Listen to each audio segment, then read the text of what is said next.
Barakatah Yahawah, Barakatah YAHAWASHI, Barakatah Yahawah, Barakatah YAHAWASHI. Now, the Renaissance is the time period where a lot of religious statues or paintings was destroyed, but this was something that the heathens always did when they was battling with God's chosen people, the Israelites. Now, when you look at how these heathens was acting in the Greek captivity, you get an understanding. Now the Greeks, they would always attack the Israelites, and they wasn't by themselves. They would get all the heathens to do it.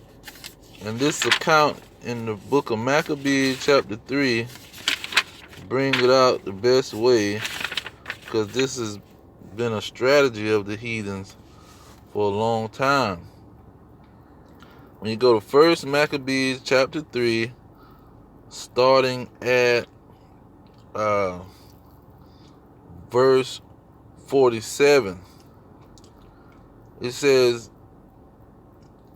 "Then they fast that day and put on sackcloth and cast ashes upon their heads and rent their clothes, and laid open the book of the law, wherein the heathen had sought to paint the likeness of their images." Jumping up to 54, "And lo, the heathen are assembled together against us to destroy us. What things they imagine against us, thou knowest." 53, "How shall we be able to stand against them, except thou, O God, be our help?" And so the heathen would gather all nations, or the Edomites would gather all nations to themselves to fight the Israelites. Now, when you go to Maccabees, 1 Maccabees chapter 5, and you get an understanding of how the heathens would try to gather themselves together to destroy the Israelites.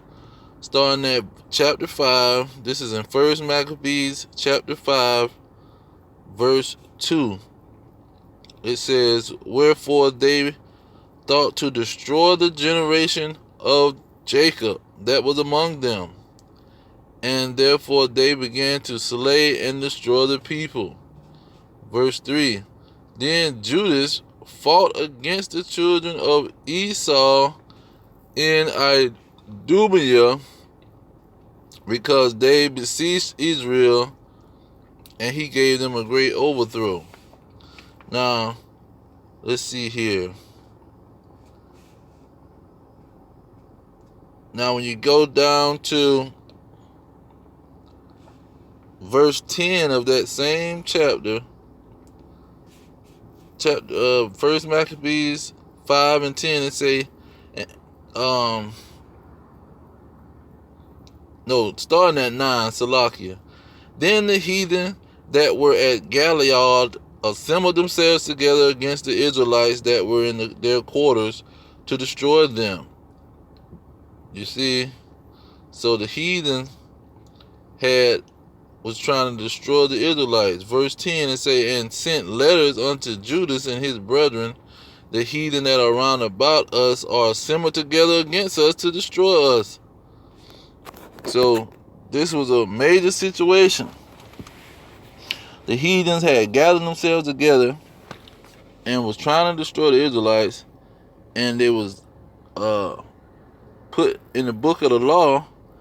They were trying to replace the Israelites and put themselves and their images in place of the Israelites. And see, that's what happened in the Renaissance period with iconoclasm. All they was doing was the Edomites was taking over again, like they did in Greece and in Rome, and they had been taken out of power by the Byzantine Empire.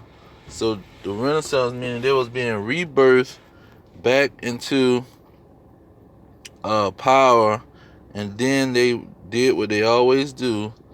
They gathered all nations and they started destroying the images that the Israelites had made of themselves with afros and beards and dark skin. And they made them all look like the image of the Edomites. And so the same thing happens today with the Edomites and their movies in Hollywood. Everybody in the movie is an Edomite or so-called Grecian or Roman or Caucasian or European. They got 100 names because they would like to hide who they are. Well, I just want to bring that out about how the iconoclasm was mainly ran and orchestrated by the Edomites, and they would always gather all nations. Now, to back that up with another verse from the Bible, let's see Habakkuk. When you go to Habakkuk and Obadiah, both of those books is talking about the Edomites. You see, the children of Esau. Both of those books. And so, when you go to Habakkuk, it breaks down one thing about the Edomites that goes along with what they did in the Maccabees period. Habakkuk chapter 2 verse 5, it say, yeah, also because he transgressed by wine, he is a proud man, neither keepeth at home, who enlarge his desire as hell, and is as death, and cannot be satisfied, but gather unto him all nations, and heap unto him all people. You see, the Edomites always gather up all the nations to attack the Israelites. And when you go to Psalms 83, it talks about that too. And it lets you know who's running the operation, because the person that's being named first is the children of Esau. You go to Psalms 83. It says, well, I'm just start at verse 4. They have said, come, let us cut them off from being a nation, that the name of Israel may be no more in remembrance. Verse 5. For they have consorted together with one consent, they are confederate against thee. Then start naming who is talking about. The house of Edom or Esau, and the Ishmaelites, the Arabs of Moab, and the Hagarites, the Hagarenes, the African.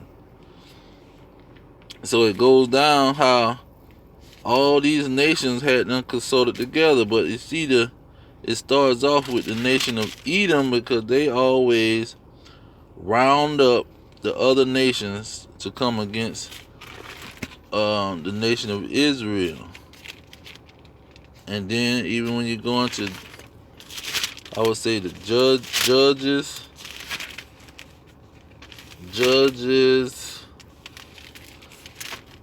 the second chapter, the third chapter of Judges, chapter 13, the third chapter of Judges, verse 13.